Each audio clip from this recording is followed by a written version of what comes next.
Assalomu alaykum. Raqo xat turining 3-darsiga yetib keldik inshaalloh. Bugungi darsda biz ta marbuta, nun, lam va qof harflarini yozishni o'rganamiz. Ya'ni nunli qismlarga keldik.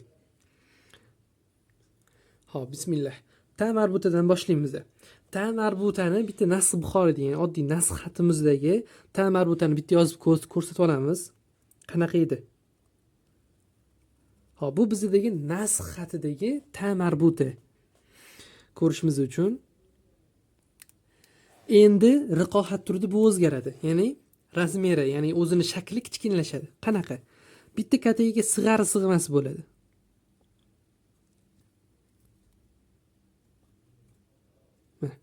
Tomchi ko'rinishda bo'ladi.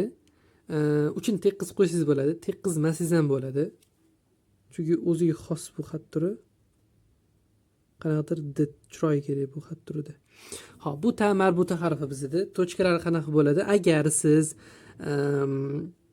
o'zi riqohat turidagi tochkalarni, nuqtalarni ko'rib olsangiz, mana bunaqa shaklda qani. Bitta tochka bizda bitta tochka. Agar siz ikkita tochka qo'ymoqchi bo'lsangiz, mana bunda tochka qo'yib qo'yasiz. Bu degani sizda ta marbutani ustiga bunda qo'shib qo'ysangiz, ta marbuta bo'lib qoladi. Bu riqohat turi. Riqohat turida siz ikkita nuqtani bunaqa qo'yib o'tirmaysiz.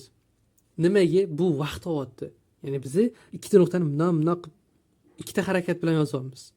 Bizada vaqtni tejab qolishimiz uchun shuni o'zi kifoya. Ikkita nuqta degani. Uchta nuqtachi bundoq. Bu bizda 3ta nuqtali. Masalan, ba harfini olganmiz-ku. Shu ba harfini ustiga mana bunaqa shakl qo'yib qo'ysangiz, bu qaysi harf bo'ladi? Chuchuk sa harfi bo'ladi. Tushunarli? Demak, nuqtalar bizda shunlardan iborat, ya'ni bitta tochka, oddiy tochkamiz. Ikkita qo'ymoqchi bo'lsa, bunaqa chiziqcha holatda, uchta bo'lsa, bunaqa yarim aylana shaklda bo'ladi. Nimaga? Vaqtni tejab qolish uchun. Uchta tochka qo'ymoqchisiz, mana bunaqa qilib uchta qilib o'tirmaysiz-da. Bitta chizib qo'yasiz, dumaloq aylantirib qo'yasiz, bo'ldi. Xo'p, nunli qismlarga o'tamiz. Nunli qismlarimiz o'sha har doimdek boshlanadigan joyi bor va pastda qozon shaklidagi bo'ladi. Endi men hozir aytdim, bu xat turi yozuvni tezlashtirish uchun moslashilgan xat turi. Nun harfini yozdim va men uni tochkasini qo'yishim kerak. Men endi nunni yozib, qo'limni uzmasdan tochkasini qo'yishim uchun ichiga kirgizib qo'yaman.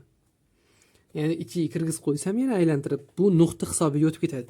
Qanaqa bo'lyapti, qarang.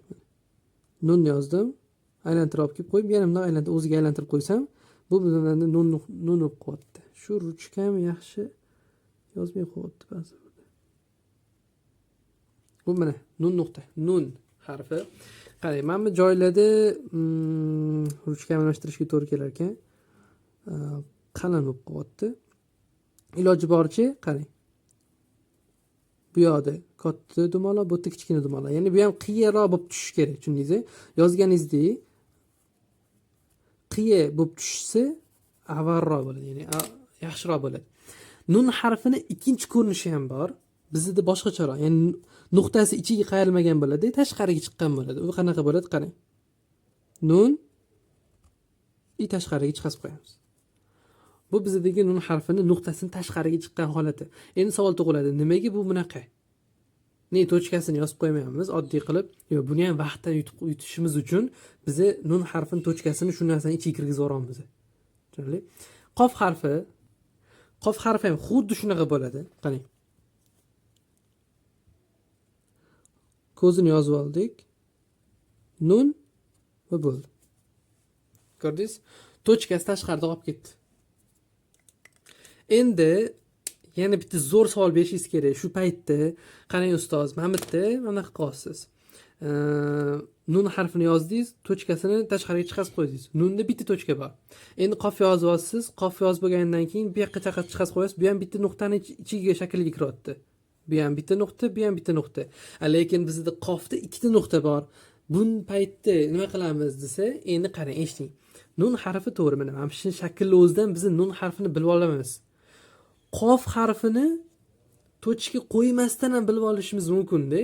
Agar men sizga Mamajon yozmasam, qaysi harf bu desam, siz qof harfi deya olasiz. Nimaga? Arab tilida bitta mana shunaqa shaklda qof harfi bor. Boshqa shaklda yo'q. Agar mana bunaqa ba harfi ko'rinishda bo'lganda edi, men bu yerga misol uchun qof harfini, ya'ni ta harfini bildiruvchi ikkita kakatini qo'yib qo'ya olirdim. Shuning uchun qof harfida mana bunaqa joy keldimi, bu bitta nuqtaga emas, qof harfini o'zini shakliga o'tadi. Ya'ni bilingki, bu yerda tochka bor, qof harfini bildirib turuvchi tochka bor degan maqsadda. Tushunarli? Savolli bo'lsa, bemalol o'sha kommentariyalarga yozasiz. Inshaalloh keyingi darslarda biz qofdan keyingi nunli harflarni o'tamiz. Ularga sin, sod va ya harflari kiradi. Inshaalloh ularni ham o'tamiz. Bugun shular. Assalomu alaykum.